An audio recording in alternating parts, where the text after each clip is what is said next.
Ассаламу алейкум достор, сиздер менен Чока KG каналы. Мен бүгүнкү видеомда кантип бирөөнүн одноклассигин бузуп кирсек болот, кантип паролдун билип алсак болот.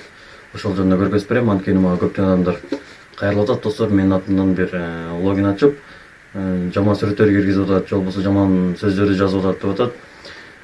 Ошодон кантип кутулабыз, ошонун жолун көргөзүп берем. Эгерде кимдир бирөө сиздин атыңыздан одноклассниктен бир жаман сөздөрдү жазып аткан болсо, ошонун одноклассигин бузуп кирип, ошол сөздөрдү удалить этип койсоңуздар болот. Анан сунуштап кетчү нерсе достор, эч качан бирөөнүн одноклассигин ызламайт этип өзүңүзгө тартып алып паролун алмаштырбаңыздар достор.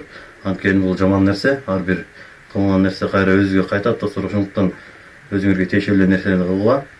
Ал үчүн мен азыр кантип бирөөнүн одноклассигин бузуп киребиз, ошол жөнүндө көргөзүп берем. Ал үчүн эмне кылабыз? Биринчи YouTube'га киребиз. Мен YouTube'дагы Чока KG деген каналым бар. Ошол каналда мен видео аркылуу толугу менен көргөзүп берем. Ал үчүн YouTube'га киребиз.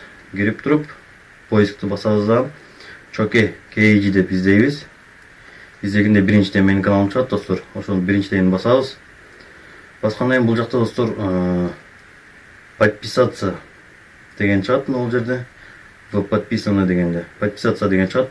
Подписаться болду деп болсоңуздар, ошону басабыз. Андан кийин видео деген бөлүкчөсүнө киребиз. Видео деген бөлүкчөсүнө киргенден кийин бuyакта мен көптөгөн видеолорум бар достор. Албетте алар пайдалуу. Бuyакта ошо программалар жөнүндө тартылган видеолор достор. Эң биринчиде турат мынакей 100% ок взлом 2018 одноклассникти бузуп кирүү деген видео. Бул видеома кирип, ошол кантип бирөөнүн одноклассигин ызламайт деп ошол жөнүндө көрсөк болот. Эгерде түшүнбөгөн суроолоруңуздар болсо, описанияга мен WhatsApp группамдын ссылкасын калтырып койгом. Ошол WhatsApp группама кошулсаңыздар болот. Ошол жактан түшүнбөгөн сурооңуздарды берсеңиздер болот.